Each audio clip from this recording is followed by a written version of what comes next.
Assalamu alaikum everyone. My name is Khalid Khan and you are watching a video of Learn English with Khalid Khan. Well listeners, if clause, conditional sentence, topic 40, type 1. We are learning type 1 today. And the title sentence is, if Hasib exercises regularly, he might lose weight. And the picture is really funny, and it is funny for someone who is not fatty. But it is a problem for someone who is fatty. आज की जो picture है, बहुत जो शख्स मोटा नहीं होता है या जो बॉडी उसकी स्लिम होती है या स्मार्ट होती है, वो सामने वाले का मजाक उड़ाता है, ठीक है।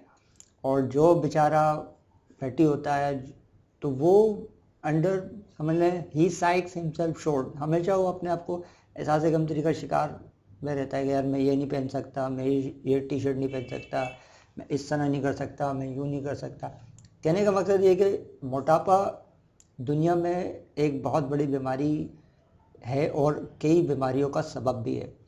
तो हमें चाहिए कि हम जो एक्सरसाइज हैं या अपनी डाइट को कंट्रोल करें, और बहुत सारी चीज़ें इससे रिलेट होती हैं जिसकी वजह से ज़िंदगी में बहुत प्रॉब्लम्स आती हैं। खाली हेल्थ के बारे में नहीं, इंसान की जो दूसरी लाइफ है उस यानी कि रिलेशंस के अंदर और बहुत सारे मामलों के अंदर मसाइल आते हैं।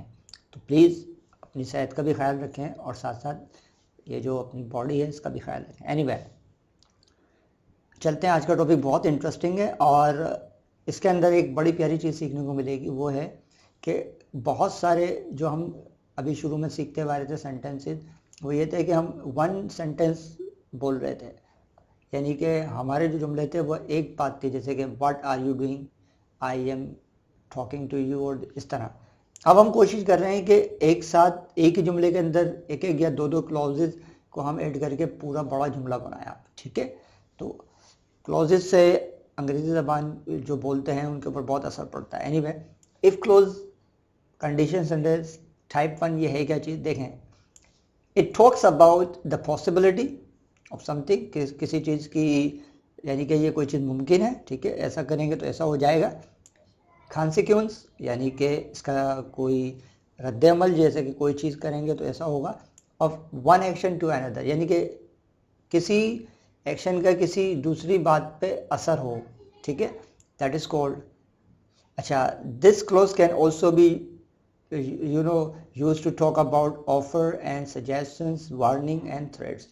जैसे कि अगर आप ये करेंगे तो आइंदा आपको पैसे नहीं मिलेंगे, ये करेंगे तो आपको आइंदा तवज्जो नहीं दी जाएगी, यूँ करेंगे तो मैं आइंदा आपसे बात नहीं करूँगा, समथिंग लाइक दैट। तो इस तरह की वार्निंग और थ्रेड आपको मिलती रहती है या नहीं? एनीवे आपने बोला ये बात कहाँ से कहाँ चली गई, ठीक है, well anyway I am just kidding. तो ये इस तरह के मामला होते हैं। चलें जनाब आगे बढ़ते हैं। देखें, पहला एग्जाम्पल जो है वो है, if we hurry will catch the bus. अगर हमने जल्दी करी तो हम बस को कैच करेंगे, ठीक है, यानी कि बस को पकड़ लेंगे।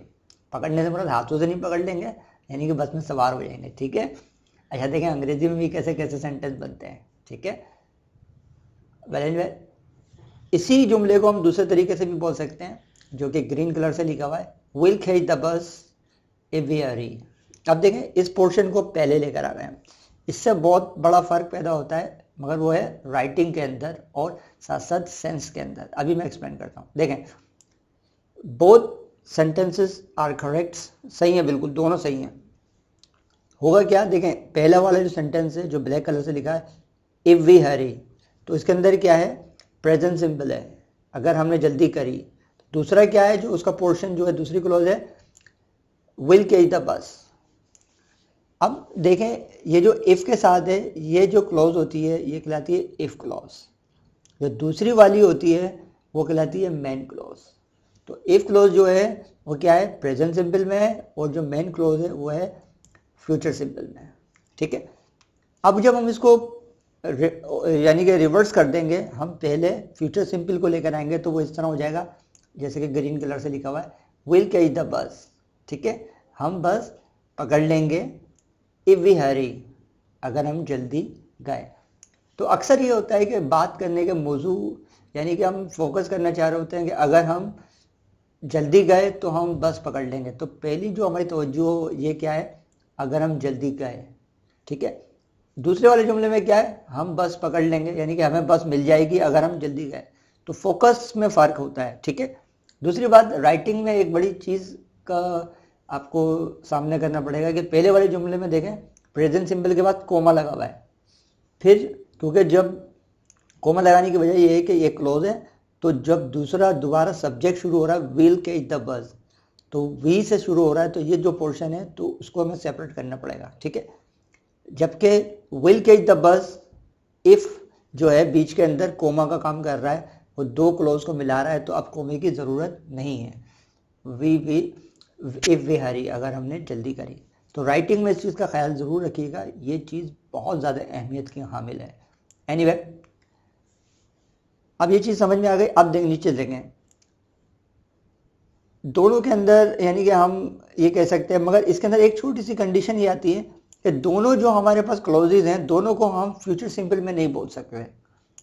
हमारी उर्दू के लिहाज से क्या है, अगर हमने जल्दी करी तो हमें बस मिल जाएगी, मगर अंग्रेजी ज़बान में इस तरह नहीं है। अंग्रेजी ज़बान में एक को हमें प्रेजेंट सिंपल में रखना पड़ेगा, तो दूसरे को फ्यूचर में रखना पड़ेगा, तब जाके बैलेंस बराबर होगा।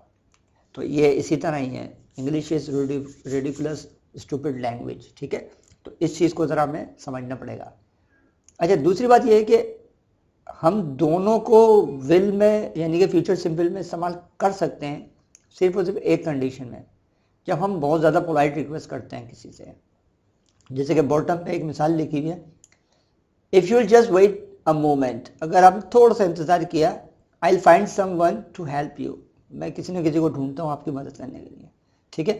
तो कहने का मकसद ये है कि सिर्फ एक ही कंडीशन है, मगर इसके जुमले बहुत बहुत ही कम बनते हैं। तो यानी कि इसको आप बस सिर्फ ऐसे ही समझने के लिए समझें, मगर असल बेस क्या है, एक प्रेजेंट सिंपल होगा तो एक फ्यूचर का होगा, और भी वेरिएशन है, आगे हम सीखेंगे, मगर सिर्फ और सिर्फ एक ये समझ लीजिएगा कि दोनों एक से नहीं होंगे। क्लियर? आगे बढ़ते हैं और देखते हैं इसमें और क्या क्या मिसालें इसमें मैंने दी हैं। देखें, मोस्ट कॉमन जो फ्रिक्वेंट यूज़ में आते हैं उनके मैंने एग्जाम्पल दे दिए हैं ताकि हम इसको सीख सकें। अच्छा, अब हम इसमें वो नहीं कर रहे कि इसका अफर्मेटिव भी बनेगा, नेगेटिव भी बनेगा, इंटरोगेटिव बनेगा, नहीं।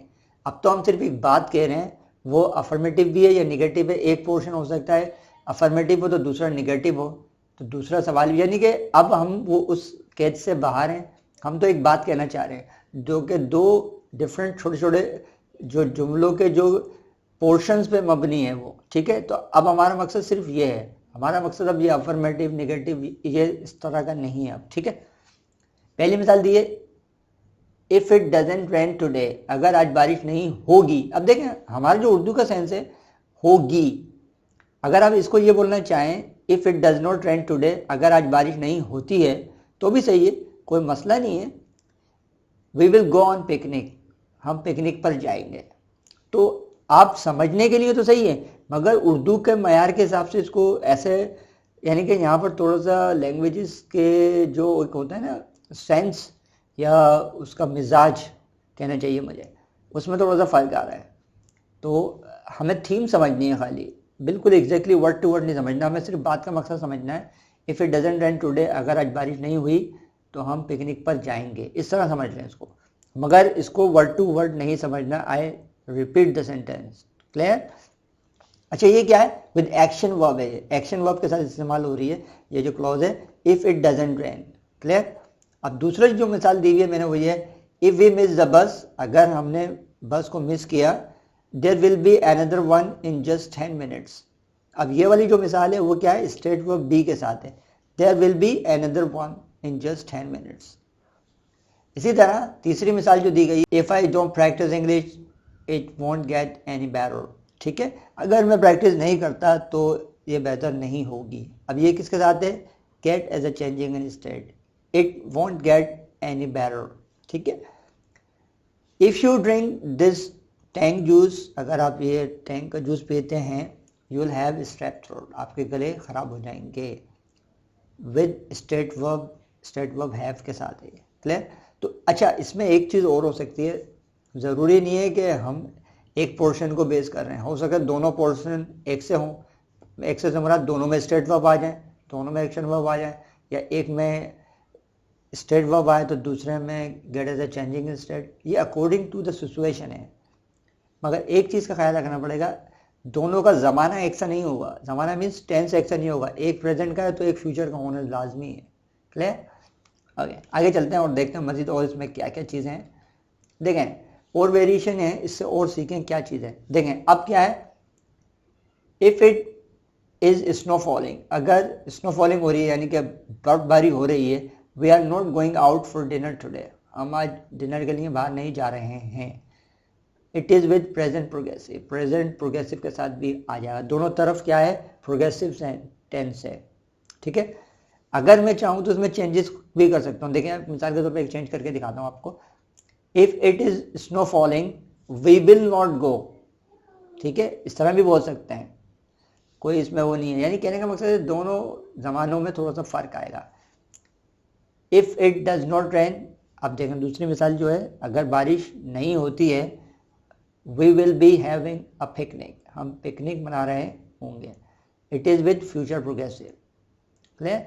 तो इसी तरह अगली जो मिसाल है वो है if we are expecting visitors, अगर हमें तो कोई के विजिटर्स आएंगे, we must clean the flat, हमें लाजमन फ्लैट साफ कर लेना चाहिए। अब ये क्या है, मॉडल वर्ब मस्ट के साथ है ये। इसी तरह देखें अब कितनी वेरिएशंस आ रही हैं। If we take the car, अगर हमने कार ली, will have to pay for parking, हमें पार्किंग के लिए पैसे देने पड़ेंगे। ये किसके साथ है, हैव टू स्ट्रक्चर के साथ, मॉडल वर्ब के साथ। क्लियर? तो इस तरह करके इसमें चेंजिंग और वेरिएशंस आ रही हैं। अच्छा ये क्या है, अब मजीद वेरिएशन देखें इसमें, मॉडल वर्ब्स के साथ भी है। If you haven't got a television you can't watch it, अगर आपके पास टीवी नहीं है तो उसको देख नहीं सकते, कैन एबिलिटी के साथ। If Haseeb exercises regularly he might lose weight, ये तो वही वाला इससे कुछ पुरानी यादें वाबस्ता का हो गई है ना क्या ख्याल है, टाइटल सेंटेंस है। जी हाँ, माइट के साथ है ये। If Munir is going for a job interview he should wear a tie, अगर मुनीर जॉब इंटरव्यू के लिए जा रहा है तो उसको चाहिए कि वो टाई पहने। तो क्या है ये, मॉडल वर्ब शुड के साथ है ये। If we have finish with the computer I will put it away, अगर हमने कंप्यूटर का काम कर लिया है तो हम इसको साइड में रख दूंगा, प्रेजेंट परफेक्ट के साथ है ये। देखें इसमें कैसे कितनी वेरिएशंस आ रही हैं। अभी मैं आपको एक और चीज़ बताऊंगा, इंशाल्लाह आपका जो स्ट्रेस है थोड़ा सा कम हो जाएगा। If you feel like seeing the sites, अगर आप चाहते हैं कि साइट्स देखें यानी कि सीनरीज देखें और विजिट करें, वी कैन टेक अ बस टूर, हम बस टूर ले सकते हैं। अब ये फील लाइक स्ट्रक्चर के साथ है और ये एक ऑफर है। ठीक है, if you go on like this, अगर आप ऐसे करेंगे, you will make yourself ill, आप अपने आप को बीमार कर लेंगे। यानी कोई काम उसको वार्निंग दी जा रही है, सेट दिया जा रहा है कि अगर आपने ऐसे किया तो आप बीमार हो जाएंगे। ठीक है, if you don't apologise I never speak to you again, अब ये क्या है, वार्निंग है। अक्सर ये लड़कियां कहती हैं ना, अगर आपने मुझसे माफ़ी नहीं मांगी तो मैं आइंदा बात नहीं करूँगी, ऐसे होता है, मगर ये फ़ोन पे होता है। एनीवे, आज का टॉपिक ख़त्म हो गया और मिलते हैं अगली वीडियो में। इससे पहले मैं आपको एक छोटी सी बात बता दूं, इसमें वेरिएशंस बहुत हैं, मगर अगर आप प्रेजेंट सिंपल और फ्यूचर सिंपल वाली फर्स्ट जो मैंने मिसाल दी थी उसको बनाने के काबिल हो जाते हैं, दैट्स इनफ रूल, यानी दिस टाइम आपके लिए बहुत है। ये ज़्यादातर वेरिएशंस आप आहिस्ता आहिस्ता ग्रिप कर जाएंगे, no problem. Okay, see you tomorrow in the next video. जब तक के लिए अपना बहुत सारा ख्याल रखिएगा। अल्लाह।